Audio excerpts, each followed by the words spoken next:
porque nada me propus saber entre vós, senão a Jesus Cristo e este crucificado. E eu estive convosco em fraqueza, em temor e em grande tremor. A minha palavra e a minha pregação não consistiu em palavras persuasivas de sabedoria humana, mas em demonstração de espírito e de poder, para que a vossa fé não se apoiasse em sabedoria dos homens, mas no poder de Deus.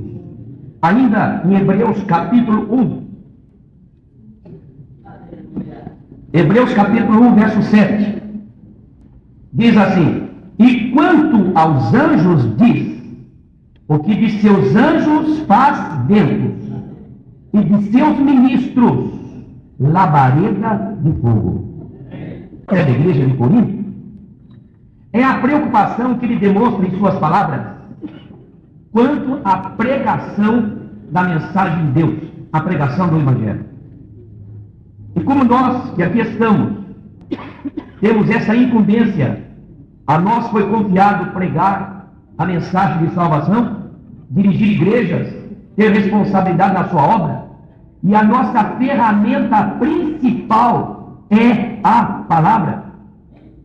Então o que tem chamado a minha atenção é exatamente as características bíblicas de uma pregação. Existem diversas características que o tempo não permite que nós as abordemos, mas tem algumas, irmãos, que têm chamado a minha atenção. Como nós devemos nos portar biblicamente ao transmitir a mensagem da palavra de Deus. Eu disse que é a nossa ferramenta, e todo profissional procura aperfeiçoar a sua maneira de trabalhar com ferramentas modernas, tecnologia nova. O corredor, se ele é um atleta, ele procura cada vez desenvolver uma velocidade maior.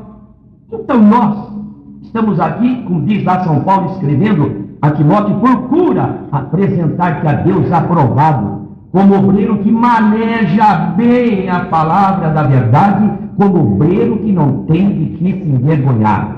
Algumas características, são muitas, mas eu agrupei, pelo menos também em função do tempo, 5 coisas importantes que eu, o irmão, nós, quando estivermos transmitindo a palavra de Deus, não podemos esquecer.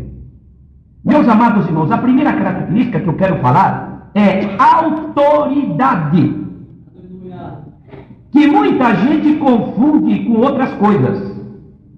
Vamos ver então o que não é autoridade e aquilo que a Bíblia diz que realmente é autoridade. Há uma confusão. E exatamente quando a gente constata problemas em alguns lugares, vamos verificar que algumas pessoas não estão pregando com autoridade. Estão usando uma outra coisa que vamos dizer daqui a pouco. O que não é autoridade? Autoridade não é autoritarismo. O que é autoritarismo? A pessoa dizer, quem manda aqui sou eu. Sou eu quem manda aqui. A igreja é minha. Eu sou pastor da igreja. Isso, irmãos, não é autoridade. Isso é autoritarismo. Meus irmãos, são expressões mais ou menos assim. Quem manda aqui sou eu. Na verdade, quem manda na igreja é o dono dela. E o dono dela é Jesus. Se o tempo permitisse, nós iríamos ter muitos versículos que a igreja é de Deus. Jesus diz, eu edificarei a minha igreja. E lá São Paulo escrevendo aos anciãos da igreja de Éfeso, dizendo a eles, Atos, capítulo 20, diz, olha, apacentai a igreja de Deus, que ele resgatou com o seu próprio sangue. A igreja não é do homem, a igreja é de Deus. Glória ao nome do Senhor.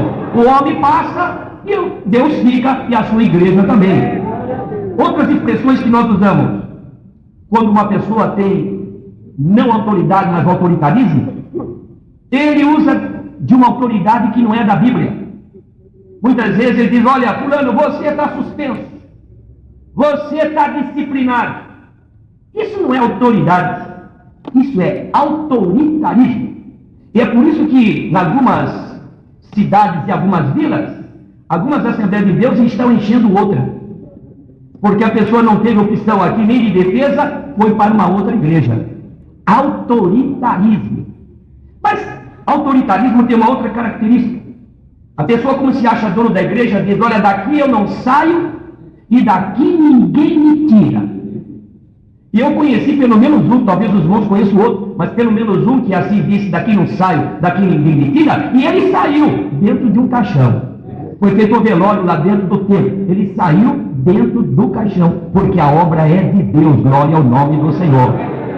Por misericórdia, Ele nos confiou, irmãos, essa responsabilidade. E nós devemos nos corresponder à confiança que Deus colocou nas nossas mãos para fazer a obra para a glória do seu santo nome. Então, autoridade, irmãos, não é autoritarismo. Autoridade não é título. Eu sou pastor, eu sou evangelista, eu sou presbítero. Há um ditado, irmãos, que diz assim: geralmente quem é, nunca diz que é. Os outros dizem que ele é. Não, ele é pastor. Olha, ele é um obreiro. Porque, irmãos, está vendo algo diferente na vida dele. Glória ao nome do Senhor. Meus irmãos, não é o título. Não é o título que faz a pessoa. É a pessoa que faz o título. Então, primeira coisa, irmãos, que nós temos que levar em consideração: autoridade. Autoridade não é autoritarismo. Autoridade não é posição ou título. Mas, afinal de contas, o que vem ser autoridade? O que é autoridade bíblica? Principalmente quando eu e o irmão estamos a transmitir a mensagem da palavra de Deus. Primeiro aspecto do que é autoridade. Autoridade, meus irmãos, primeiro, é autoridade moral. Veja como diz a Bíblia: autoridade moral dentro da igreja e com os que estão fora da igreja. 1 Timóteo capítulo 3, verso 2, trecho que os irmãos muito conhecem e até de cor. A palavra de Deus diz assim, 1 Timóteo capítulo 3, versículo 2, autoridade dentro de casa. 1 Timóteo capítulo 3, verso 2. Convém, pois, que o bispo seja irrepreensível, marido de uma mulher, vigilante, sóbrio, honesto, hospitaleiro, apto para ensinar. Verso 4 e 5.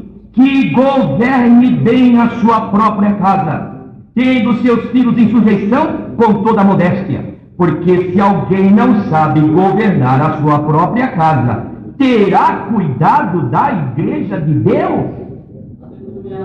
Irmãos, autoridade primeiro, autoridade moral, dentro de casa. Ninguém é melhor crente do que dentro de sua casa.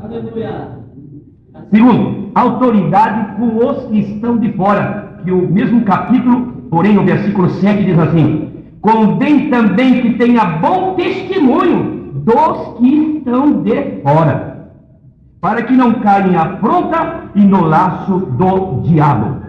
Segundo aspecto, autoridade, meus amados irmãos, é influência, é prestígio, é crédito, é respeito. Isso é autoridade. Os outros o respeitam, não porque diz eu sou. Os outros veem que ele é e o respeita. É uma influência, é uma posição de destaque, é algo que a pessoa externa do lado de fora. Veja como diz a Bíblia a respeito do homem de Deus, Abraão, no livro de Gênesis, no capítulo 33, no versículo 6. Gênesis, no capítulo 23, digo, 23, versículo 6. Ouve-nos, meu Senhor, príncipe de Deus és tu no meio de nós. Está falando de Abraão. Ouça-nos, meu Senhor, príncipe de Deus és tu no meio de nós. E quem estava falando isso? É naquele povo, irmãos, que nem servia a Deus, mas viu em Abraão uma pessoa de respeito, de influência, e por causa disso diziam: príncipe de Deus és no meio de nós. Nós ouvimos aqui no período da manhã o pastor da igreja fazer menção a Eliseu, o profeta, que passando de frente à casa daquela mulher, e ela olha o homem indo para um lado, indo para o outro, nem falava nada, mas um dia ela comenta com o marido: olha, eu tenho observado que esse homem que passa de frente à nossa casa, ele é um santo homem de Deus. Mas quem foi que falou isso? Havia algo de diferente na vida do profeta. A respeito de João Batista, irmão, sabe uma coisa? Até A maioria não concordava com as suas mensagens duras. Mas sabe uma coisa? O povo tinha ele como um homem santo. Até mesmo Herodes, diz lá em Marcos, no capítulo de número 6, versículo 20, a opinião que Herodes tinha de João Batista. Marcos capítulo 6, versículo 20, a Bíblia diz assim: porque Herodes temia a João, sabendo que era varão justo e santo. Irmãos, que maravilha! Então, irmãos, autoridade, primeiro, é autoridade moral, dentro de casa e fora dela. Segundo, autoridade é influência, é prestígio, é crédito, é respeito. Terceiro, autoridade é ousadia na mensagem que está entregando. Os apóstolos, quando pregavam, eu tive cuidado de observar como é que eles pregavam. E lá no livro de Atos, no capítulo 4, no versículo 13, veja a ousadia daqueles homens. Atos 4, 13. Então eles, vendo a ousadia de Pedro e João, informado de que eram homens sem letras e indoutos, se maravilharam e tinham conhecimento de que eles tinham estado com Jesus. Vendo o quê? Ousadia. Ousadia. Mas continuemos dentro desse aspecto, nesse mesmo capítulo. O versículo 16 agora diz assim: dizendo, que havemos de fazer a estes homens? Porque a todos os que habitam em Jerusalém é manifesto que por eles foi feito um sinal notório e não o podemos negar. Pulemos para o verso 20 agora. Porque não podemos deixar de falar do que temos visto e ouvido. Veja o versículo 29. Agora, pois, ó Senhor, olha para as suas ameaças e concede aos teus servos que falem com toda a ousadia a tua palavra. E veja o verso 33. E os apóstolos davam com grande poder. Note essa expressão, davam com grande, não davam com poder, davam testemunho com grande poder. Irmãos, ousadia na mensagem, é convicção, é coisa palpável, é coisa que nós estamos experimentando, e aquilo que nós experimentamos, com ousadia, nós transmitimos àqueles que estão a nos ouvir, glórias a Deus. Ousadia. Mas autoridade, meus amados irmãos, vem a ser também capacidade. Capacidade para quê? Eu anotei duas coisas aqui. Primeiro, capacidade significa idoneidade. Primeiro, idoneidade para ensinar. Em Tito, no capítulo 2, versículo 15, o apóstolo São Paulo, falando nesse aspecto que estamos abordando, Tito, capítulo 2, versículo 15, ele disse esta palavra. Glória a Deus. Fala disto e exorta e repreende com toda autoridade. Irmãos, então, o que é autoridade? É capacidade, idoneidade. Primeiro, para ensinar. Segundo, para dirigir. Autoridade para dirigir. Abra no Salmo 78. E veja um exemplo na Bíblia a respeito do povo de Israel quando andava no deserto. E há uma palavra aqui que chamou muito a minha atenção. Salmo 78, verso 72. Vamos ler o 70. Aliás, está falando de Davi. Salmo 78, verso 70. Também elegeu a Davi seu servo e o tirou dos apriscos das ovelhas, e após as ovelhas pejadas o trouxe para apacentar a Jacó seu povo e a Israel sua herança. Assim os apacentou, segundo a integridade do seu coração, e os guiou com a perícia das suas mãos. Glórias a Deus. Irmãos, idoneidade, capacidade, glórias a Deus. Mas afinal de contas, nós estamos vendo o que não é autoridade. Autoridade não é autoritarismo, autoridade não é posição, autoridade não é título. O que é autoridade? Autoridade, primeiro, autoridade moral, dentro de casa e fora dela. Segundo, autoridade é influência, é prestígio, é crédito, é respeito. Terceiro, autoridade é ousadia quando fala. Quarto, autoridade é capacidade e idoneidade. Quinto, autoridade é cumprimento. Pela autoridade que eu tenho, o irmão tem de Deus na vida. Quando eu falar, Deus vai confirmar, não propriamente eu, o irmão, mas aquela graça, aquela chamada, desde que estamos em comunhão com Ele, Deus confirmará a palavra na minha e na sua boca, glórias ao nome de Jesus. Isso é autoridade. E o povo diz, não, ele tem autoridade. Vai com Deus usa, vai com Deus confirma. Isso é autoridade. Vamos ver esse tipo de autoridade no sentido de confirmação de Deus nas nossas palavras? Abra a sua Bíblia. 1 Reis, capítulo 17, versículo 1. 1 Reis 17, versículo 1, trecho muito conhecido da Bíblia, está se falando de Elias.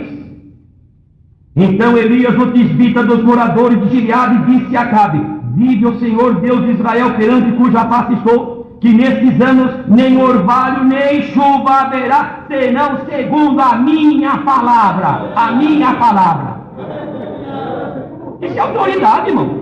Isso é autoridade. Olha, não vai chover, vai ficar muito tempo sem chover, e tudo isso Deus vai fazer de acordo com a minha palavra, a minha. É, irmãos, autoridade. 2 Reis, capítulo 2, verso 10. Autoridade. 2 Reis, capítulo 2, versículo 10. A Bíblia diz assim: Elias falando para Eliseu. Vamos ler o 9. Sucedeu, pois, que havendo eles passado, Elias disse a Eliseu: pede-me o que queres que te faça antes que seja tomado de ti. E disse Eliseu: peço-te que haja porção dobrada do teu espírito sobre mim. Ele disse: coisa dura pediste. Ponto. Agora ele usa a sua autoridade. Se me vires quando for tomado de ti, assim se te fará. Porém, se não, não se fará. Autoridade. Pô, Eliseu, você me pede um negócio muito duro. Tudo bem. Agora eu vou te dizer uma coisa. Ouça bem o que eu vou falar. Se você me ver quando for tomado de ti, vai se cumprir tudo o que você quer. Agora, se você não me ver, você vai ficar do mesmo tamanho como você está agora. Autoridade nas suas palavras. Mas vamos ver essa autoridade, meus amados irmãos, na vida de Paulo. Atos capítulo 13. Atos capítulo 13, versículos 6 a 11. Paulo está pregando. Diz assim: e havendo atravessado a ilha até Pafos, acharam um certo judeu mágico, falso profeta, chamado Bar Jesus, o qual estava com o procônsul Sérgio Paulo, varão prudente. Este, chamando a si Barnabé e Saulo, procurava muito ouvir a palavra de Deus, mas resistia-lhe Elimas, o encantador, que assim se interpreta o seu nome, procurando apartar da fé o procônsul. Todavia Saulo, que também se chama Paulo, cheio do Espírito Santo, e fixando os olhos nele, disse: ó filho do diabo, cheio de todo engano e de toda malícia, inimigo de toda justiça, não cessarás de perturbar os retos caminhos do Senhor? Eis aí, pois, agora contra ti a mão do Senhor, e ficarás cego sem ver o sol por algum tempo. E no mesmo instante a escuridão e as trevas caíram sobre ele, e andando à roda, buscava a quem o guiasse pela mão. Então o procônsul, vendo o que havia acontecido, creu, maravilhado na doutrina do Senhor. Filho do diabo, a mão do Senhor contra ti aí, vai ficar cego. E ficou mesmo, irmão. Autoridade. Mas vamos ver essa autoridade na vida de Moisés. Números 16. Números, capítulo 16. Números, capítulo 16, versículo 6. Vamos ler, para não tomar muito tempo. Vamos ler o 24 em diante. Número 16, verso 24. Fala a toda a congregação, dizendo: levantai-vos do redor da habitação de Coré, Datã e Abirão. Então Moisés levantou-se e foi a Datã e Abirão, e após ele foram os anciãos de Israel. E falou a toda a congregação, dizendo: desviai-vos, peço-vos das tendas desses ímpios homens, e não toqueis nada do que é seu, para que porventura não pereçais em todos os seus pecados. Levantaram-se, pois, ao redor da habitação de Coré, Datã e Abirão, e Datã e Abirão saíram e se puseram à porta das suas tendas, juntamente com as suas mulheres e seus filhos e suas crianças. Então disse Moisés: olha a autoridade, nisto conhecereis que o Senhor me enviou a fazer todos esses feitos, que de meu coração não procedem. Se estes morrerem como morrem todos os homens, e se forem visitados como se visitam todos os homens, então o Senhor não me enviou. Mas se o Senhor criar alguma coisa nova, e a terra abrir a sua boca e os tragar com tudo o que é seu, e vivos descerem ao sepulcro, então conhecereis estes homens que irritaram o Senhor. E aconteceu que, acabando ele de falar todas essas palavras, a terra que estava debaixo dele se fendeu, e a terra abriu a sua boca e os tragou com as suas casas, como também a todos os homens que pertenciam a Coré e a toda a sua fazenda, a eles e a tudo que era seu, desceram vivos ao sepulcro, e a terra os cobriu e pereceram no meio da congregação. E todo Israel que estava ao redor deles fugiu do clamor deles, porquanto diziam: para que porventura também não nos traga a nós. Então saiu fogo do Senhor e consumiu os 250 homens que ofereciam incenso. Que autoridade! Olha, se o Senhor criar uma coisa nova agora, e a terra se abrir e consumir, vocês vão ficar sabendo que eles irritaram a Deus, e que Deus me pôs nesse negócio. De repente, irmãos, Deus manda, irmãos, ali uma coisa, abre a terra, consome. Irmãos, isto é autoridade de Deus. A autoridade, irmãos, está no capítulo 8 de Atos também, em Pedro. Veja a autoridade de Pedro, Atos capítulo 8, 19 a 24. Atos 8, 19 a 24. Dizendo: dai-me também a mim esse poder, para que também sobre a quem eu puser as mãos receba o Espírito Santo. Mas disse-lhe Pedro: o teu dinheiro seja contigo para a perdição, pois cuidaste que o dom de Deus se alcança por dinheiro. Tu não tens parte nem sorte nessa palavra, porque o teu coração não é reto diante de Deus. Arrepende-te, pois, dessa tua iniquidade, e ora a Deus, para que porventura te seja perdoado o pensamento do teu coração, pois vejo que estás em fel de amargura e laço de iniquidade. Respondendo, porém, Simão disse: orai vós por mim ao Senhor, para que nada do que disseste venha sobre mim. Irmãos, autoridade.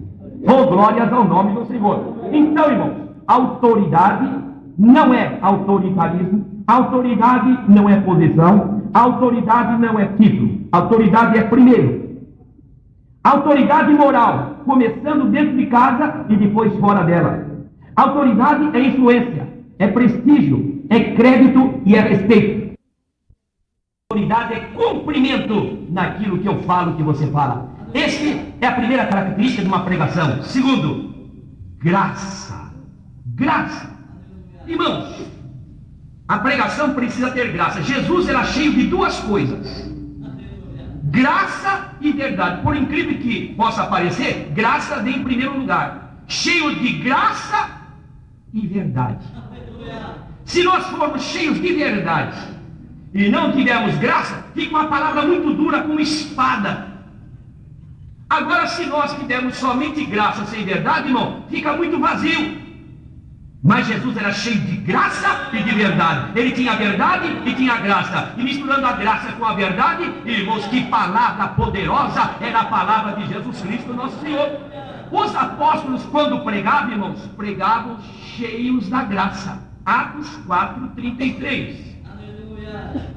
Diz assim, Atos 4:33: e os apóstolos davam com grande poder testemunho da ressurreição do Senhor Jesus, e em todos, eu gosto de sublinhar na minha Bíblia, no livro de Atos, a palavra todos, acontece em todos os capítulos, e aqui diz: em todos eles havia abundante graça. Irmãos, graça e verdade é como naquela parábola do bom samaritano, em que o samaritano foi ao encontro do homem caído e tinha duas coisas nas mãos: azeite e vinho. Irmãos, vinho, uma figura do nosso álcool, que colocado na ferida deve ter ardido muito. O homem deve ter gritado, porque, irmãos, quem tem vergonha, tem feridas e coloca o vinagre, ou coloca o vinho, ou o álcool que contém, que está dentro do vinho, a pessoa, irmãos, grita porque dói. Mas diz que ele tinha também o azeite. Então, irmãos, nós, a semelhança do bom samaritano, que não somente é uma figura de Jesus, mas é uma figura nossa de obreiro, que muitas vezes tem que descer da cavalgadura, da posição, como vimos aqui nesta manhã, para encontro daqueles que sofrem. Nós temos que levar a palavra de Deus. Ela arde muitas vezes, irmão, mas logo tem o azeite da graça para abrandar, para suavizar. Glória a Deus. Então, irmãos, pregação primeiro precisa ter autoridade. Segundo, precisa ter graça. Alguém disse, eu achei muito interessante, quando uma pessoa prega sem a graça, com G maiúsculo, quando alguém prega sem a graça, fica uma pregação sem graça, com G minúsculo. Uma pregação sem graça, ninguém apreciou uma coisa assim, sem nada. Irmãos, graça de Deus, aleluia, glória a Deus. Terceira característica de uma pregação, que mensagem que é? Qual é a mensagem? Jesus.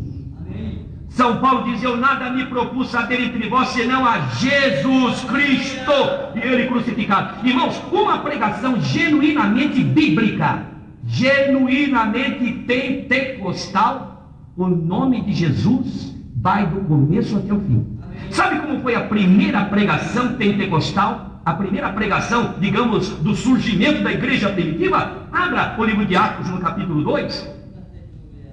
Pedro é o pregador, irmãos, cheio do Espírito Santo. O fogo estava ardendo no seu coração. O povo chegou curioso por causa do barulho, pensava até que eles estavam embriagados. Ele disse, não, vocês estão enganados, esses homens aqui não estão embriagados como vós pensais, sendo terceira hora do dia, 9 horas da manhã. Isso é o que foi dito pelo profeta Joel. E aí ele vai começar a pregar. Atos capítulo 2, versículo 22. Aqui começa a pregação. Varões israelitas, escutai estas palavras. 2 pontos. Agora ele vai começar a pregar. Ah, Jesus! Começou com Jesus, irmão. Ah, Jesus! E foi pregando, foi pregando. Quando chega no versículo 36, está terminando a pregação. Saiba, pois, com certeza toda a casa de Israel, que esse Jesus, a quem vós crucificaste, Deus o fez Senhor e Cristo. Primeira palavra da pregação, Jesus. Última palavra da pregação, Cristo. Pregação pentecostal, pregação bíblica, é Jesus Cristo, do começo ao fim. Glória ao nome do Senhor. É claro, irmãos, que nós podemos pregar Jesus de muitas maneiras. Nós podemos pregar Jesus lá no livro de Gênesis como a semente da mulher.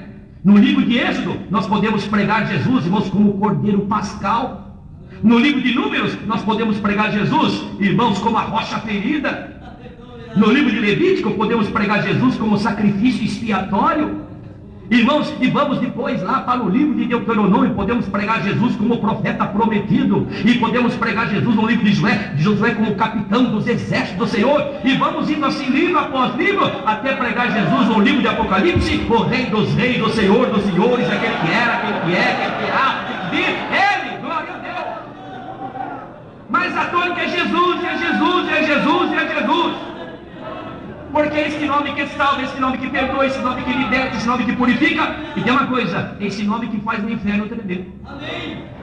Se chegar para o endemoniado e falar, em nome de Deus, saia, o demônio fica olhando para a nossa cara sorrindo.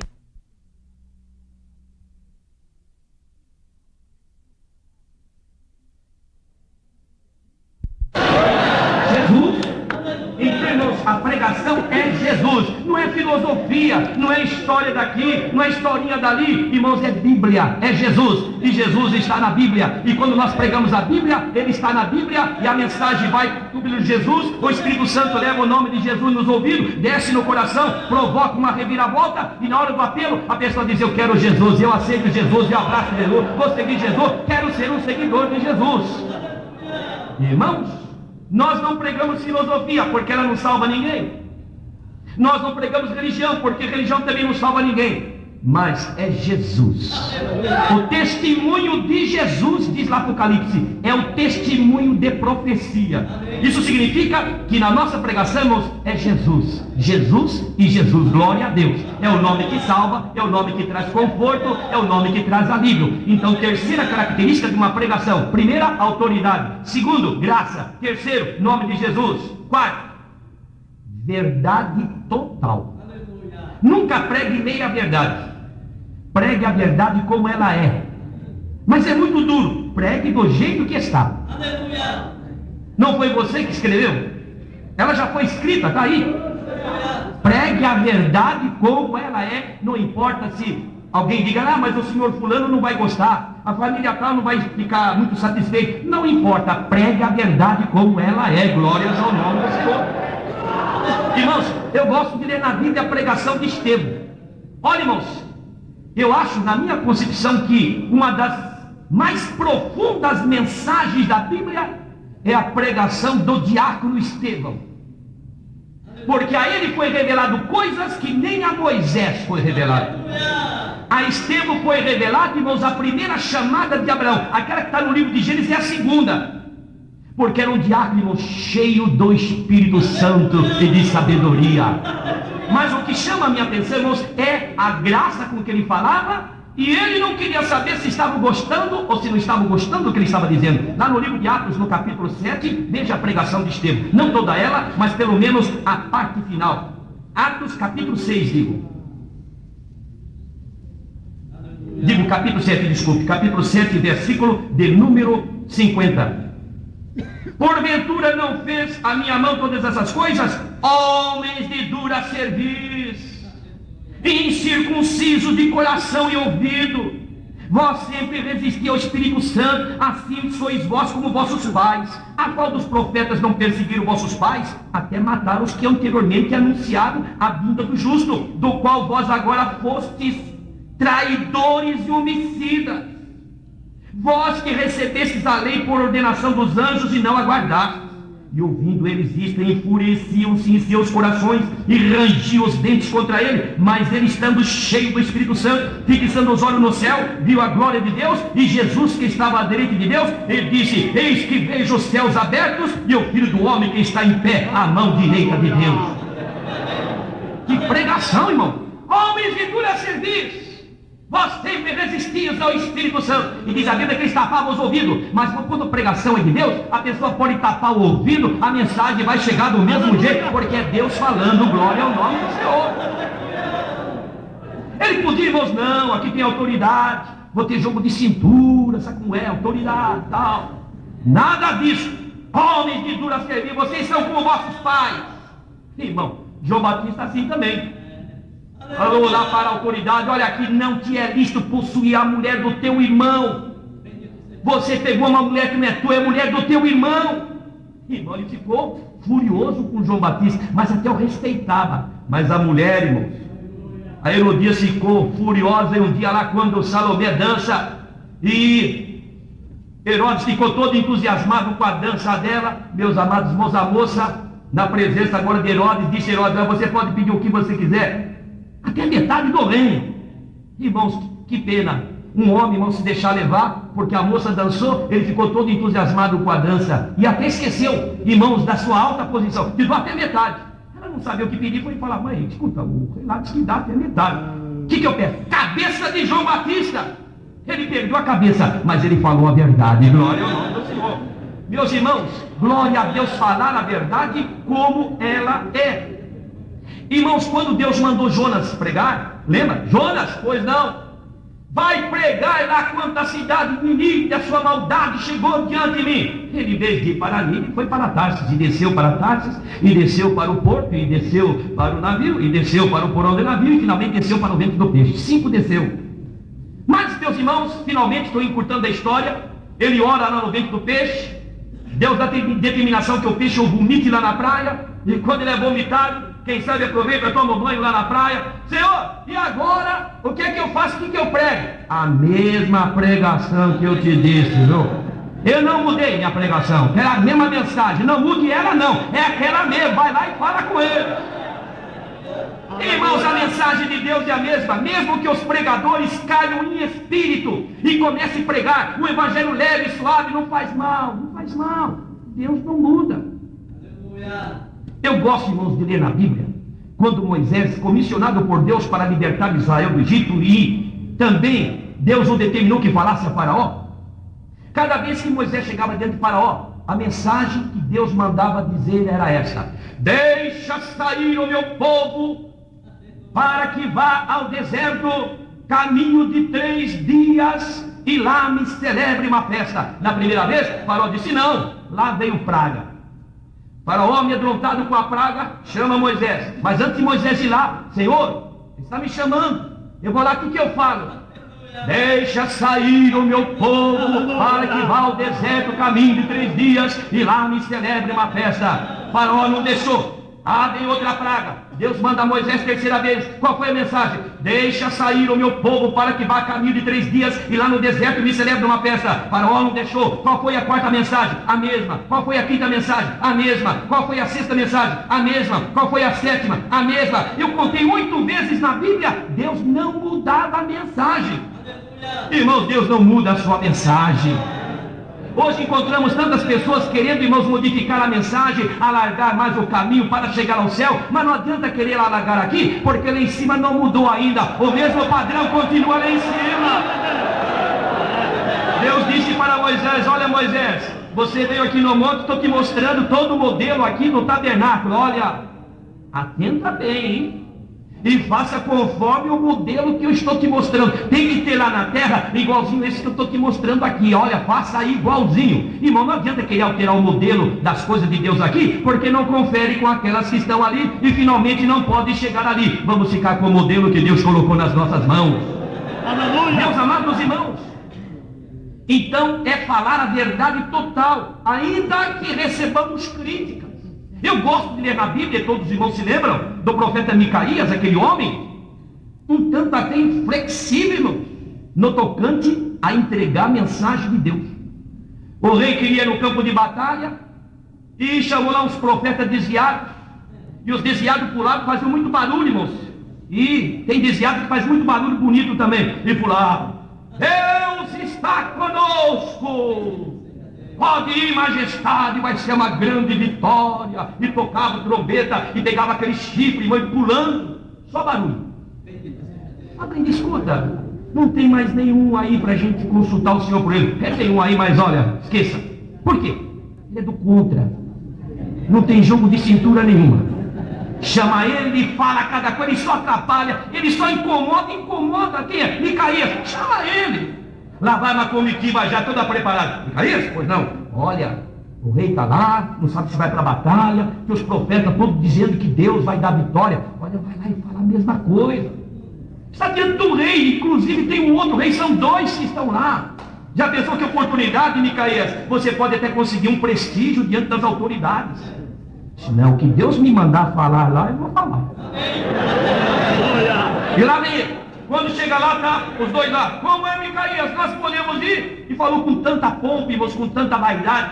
E Micaías respondeu à altura: pode ir. Então, fala a verdade. Eis que vejo os campos, eis que eu vejo Israel disperso. E começou a contar a visão, irmãos, da grande derrota que Israel teria. Quando ele terminou, disseram: não falei? Sempre assim. Estraga prazer, todo mundo contente aqui, todo mundo já contando com a vitória. Vem dizer aqui que Deus vai dar uma derrota, que Israel vai sair disperso pelo mundo. Pega esse homem, meta na cadeia e só pão e água para ele. E quando eu voltar, vamos resolver o problema dele. Diz: olha, se tu voltares aqui em paz, Deus não falou por minha boca. Voltaram não, porque morreram no campo de batalha. É melhor falar a verdade, dói, e salva, e liberta, e transforma, que a pessoa chora e se arrepende, do que querer por panos quentes. Nós estamos vivendo uma época de pessoas que não têm coragem de falar a verdade, porque vão dizer: talvez eu vou perder minha oportunidade, o povo vai ficar descontente comigo, eu vou perder aqui o meu status aqui, a minha aparência diante da igreja, e quem sabe eu perco até a igreja, e por causa de querer manter qualquer outra coisa, não querem falar toda a mensagem de Deus. Fale, irmãos, às vezes é uma palavra dura que Deus precisa chacoalhar numa pessoa. Tem pessoas que têm o sono pesado, e você tem que chegar e chacoalhar, senão a pessoa não acorda. E às vezes na igreja, Deus tem mensagens brandas: meus filhinhos, que maravilha. Mas de vez em quando ele fala: miserável, pobre, cego e nu. Seja aquela mensagem branda, seja a mensagem dura, fale a mensagem de Deus como Deus te mandou falar. O meu tempo está esgotado, pelo menos para registrar o 5º ponto: confirmação de Deus. Primeiro, irmãos, autoridade. Segundo, graça. Terceiro, ênfase ao nome de Jesus.